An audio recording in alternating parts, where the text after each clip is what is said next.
Eu trouxe aqui um texto pequeno que eu gostaria de compartilhar com os irmãos de maneira rápida, para que a gente pudesse refletir sobre a alegria, principalmente a alegria em tempos de adversidades. E o apóstolo Paulo, que é craque nisso, nos tem algo de muita profundidade para falar, e a gente vai, de maneira resumida, junto com os irmãos, poder conversar um pouquinho acerca disso. Eu queria pedir aos irmãos que abrissem aí suas Bíblias em Filipenses, no capítulo 4, versículo 4. É um texto muito conhecido dos irmãos, mas eu queria, nessa data, salientar alguns princípios e trazer a vida de cada um de nós aqui, vocês aí, cada um com aquilo que Deus tem lhes permitido viver, e nós precisamos encontrar essa alegria que é real e a alegria que provém do Senhor.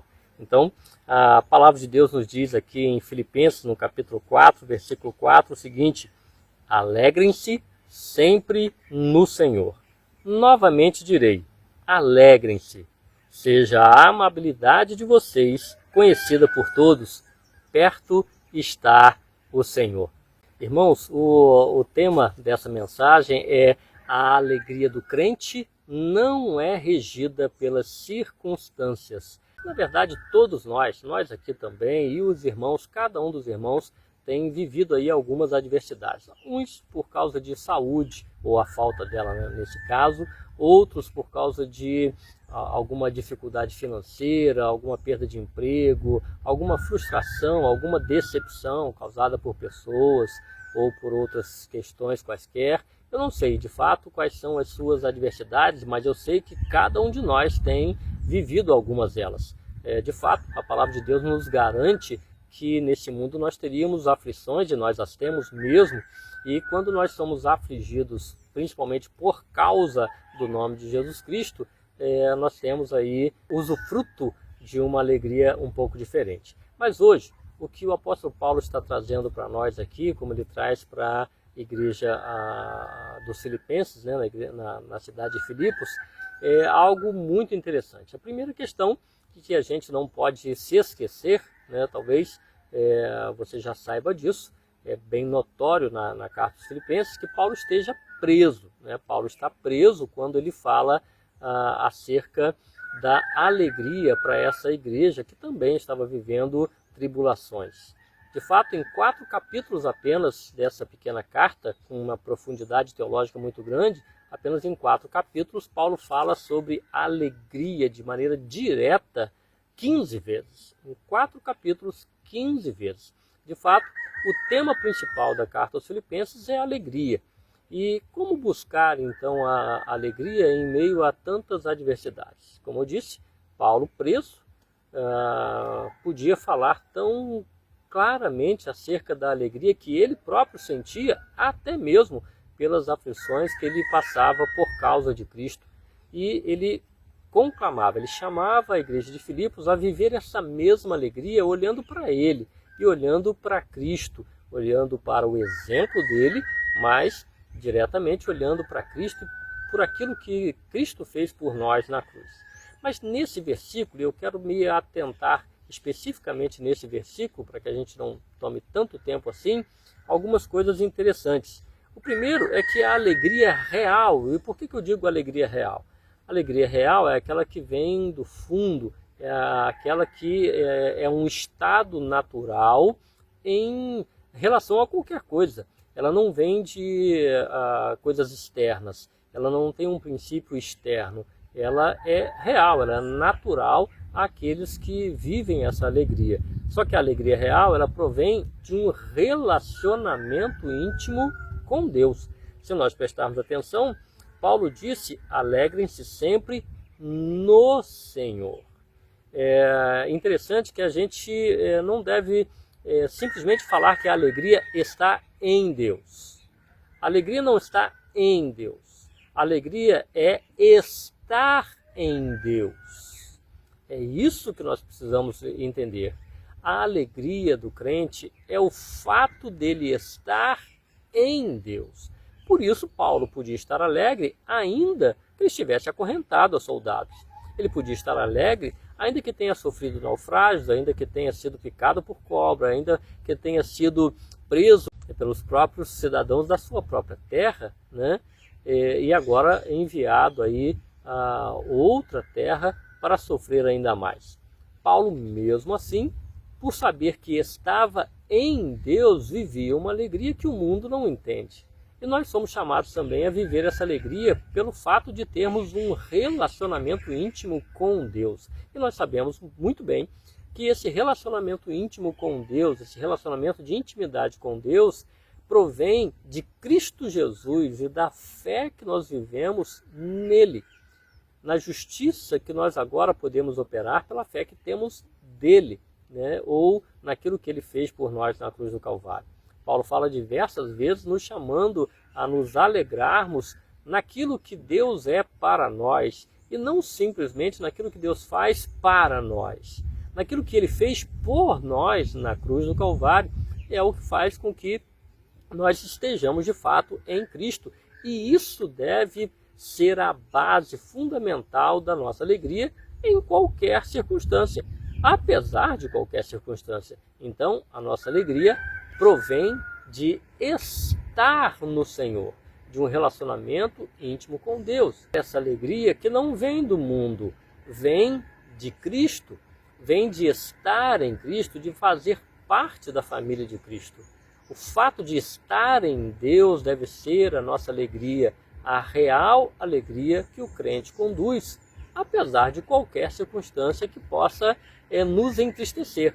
Paulo fala nessa carta também que ele era entristecido por algumas coisas. Então as circunstâncias nos trazem tristezas, mas a proximidade com Deus, o relacionamento com Deus, nos faz sermos alegres. Nós podemos estar entristecidos momentaneamente por alguma circunstância, mas isso não tira o fato de que nós vivemos em alegria constante pela intimidade que temos com Deus.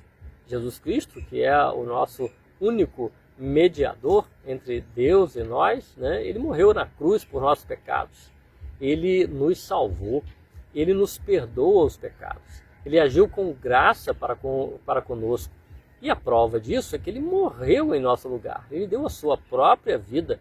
Ele não fez caso da sua própria vida para que nós tivéssemos vida e, segundo ele disse, uma vida em abundância.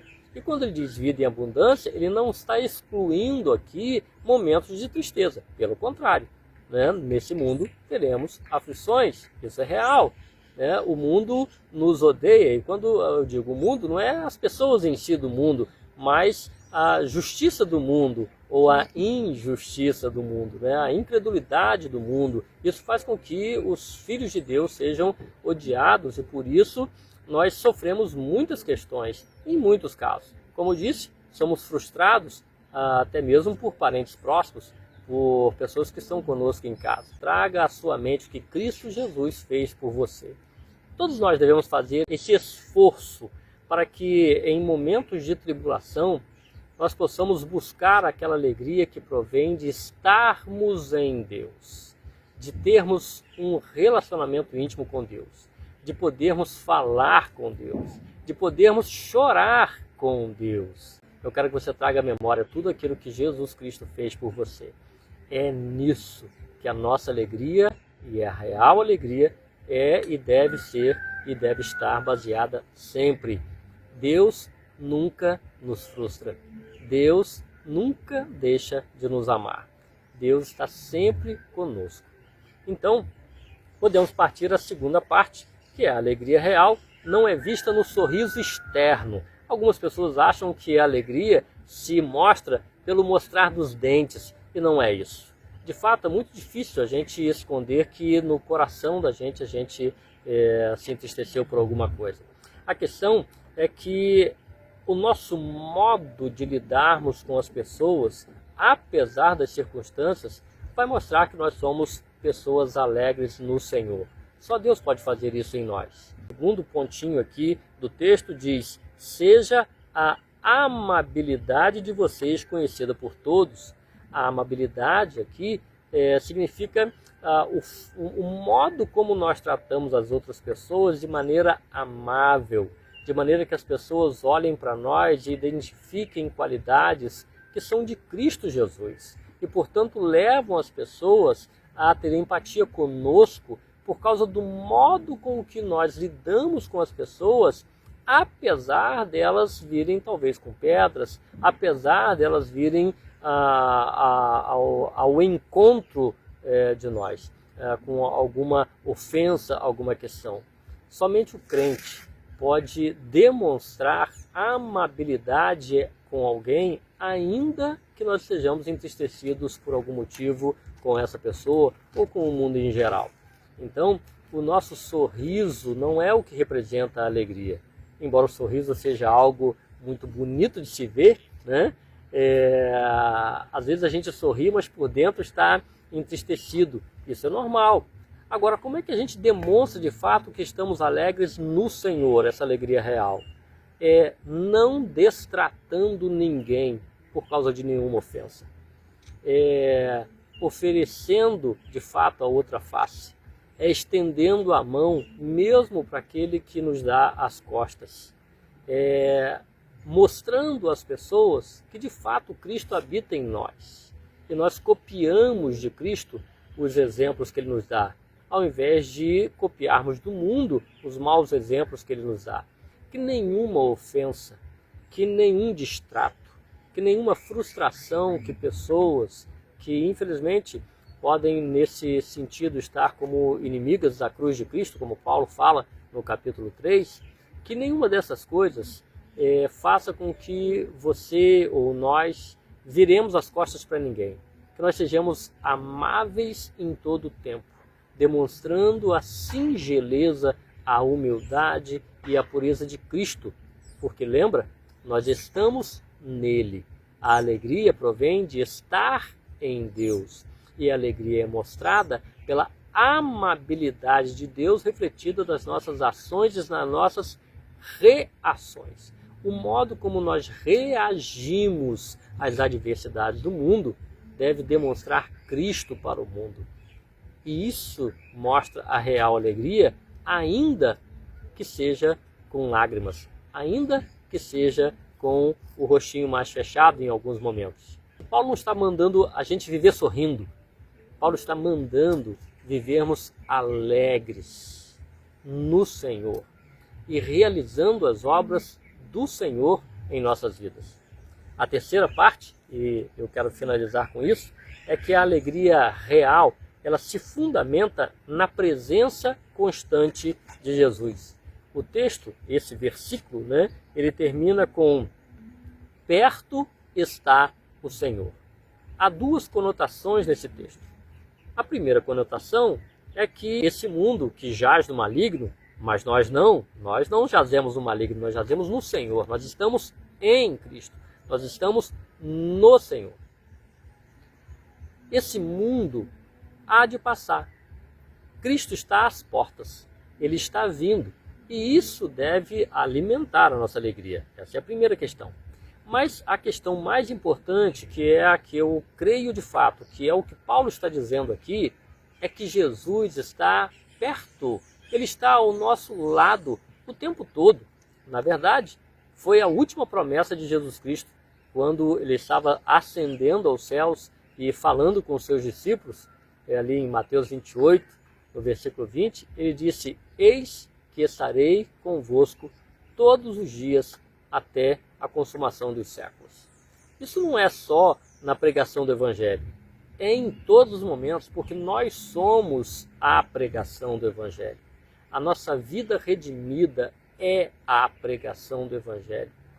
Muitas das vezes nós esquecemos que Deus está conosco e isso nos faz ser tomados de uma tristeza por alguma questão e pode levar alguém à depressão, a qualquer outra questão. Mas se nós lembrarmos que Jesus está conosco o tempo todo, Ele está perto, como o mar está perto de mim agora, é isso que Paulo está dizendo aqui. Perto está o Senhor. Independente de qualquer situação, a nossa alegria deve ser constante pelo fato de estarmos em Deus, pelo fato de podermos andar ou viver como Deus quer que vivamos e pelo fato dele estar presente conosco o tempo todo. Eu quero que você se lembre daquilo que traz esperança. O texto vai prosseguir, e vocês todos conhecem o texto, dizendo para a gente não viver ansioso em coisa alguma, antes colocar as nossas petições diante de Deus em oração, porque a paz, aquela que excede a todo entendimento, vai guardar o nosso coração, ou seja, as nossas emoções, e a nossa mente, ou seja, a nossa razão em Cristo Jesus. E o texto continua dizendo que tudo aquilo que é puro, tudo que é amável, tudo que é de boa fama, se há algum louvor, se há alguma virtude, nisso pensem. Pensai nisso. Seja qual for as dificuldades que o ano que passou até agora, tenha nos trazido, que nós tenhamos a esperança de que, de fato, Jesus Cristo está conosco em todos os momentos da nossa vida. E esse deve ser o fundamento da nossa alegria. Nós temos um relacionamento de intimidade com Deus, pela fé que temos em Cristo Jesus e pela sua morte na cruz do Calvário em nosso lugar. E isso deve ser o fundamento da nossa alegria. E isso deve resultar em amabilidade. Fazer com que, ainda que as pessoas venham com pedras, nós possamos ir com rosas. Rosas da palavra de Deus. Rosas de oração em favor das pessoas que nos maltratam. E isso deve trazer alegria para nós. Em saber que, embora o mundo esteja no maligno, nós não. Nós fomos retirados dele. Embora estejamos no mundo e tenhamos aflições com ele, nós pertencemos a uma cidade celestial. Nós já vivemos como embaixadores do reino dos céus aqui, e essa é a nossa alegria. Ainda que em alguns momentos as lágrimas escorram da nossa face, ainda que em alguns momentos a gente não tenha força para mostrar os dentes num sorriso, a alegria do Senhor deve encher o nosso coração em todo o tempo. Que você possa olhar para trás e, apesar de qualquer circunstância que tenha desagradado, você possa agradecer a Deus porque você teve um encontro com Ele. Agradecer a Deus em alegria porque você tem um relacionamento íntimo com o Senhor através de Jesus Cristo.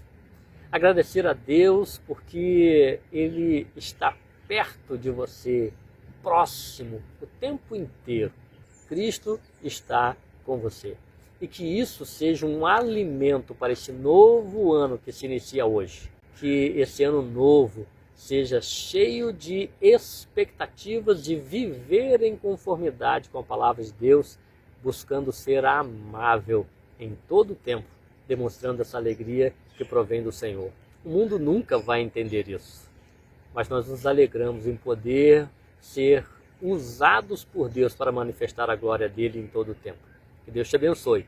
Nós queríamos encerrar cantando um pedacinho de um hino do cantor cristão que diz assim: temos por lutas passado, umas terríveis, cruéis, mas o Senhor tem livrado delas seus servos fiéis. Força e favor nos tem dado, Ele nos tem sustentado. Vamos, irmãos, cantar, nosso Senhor louvar, exaltar. Que nós todos possamos viver isso. Eu convido, quem sabe, vocês a cantarem aí com a gente.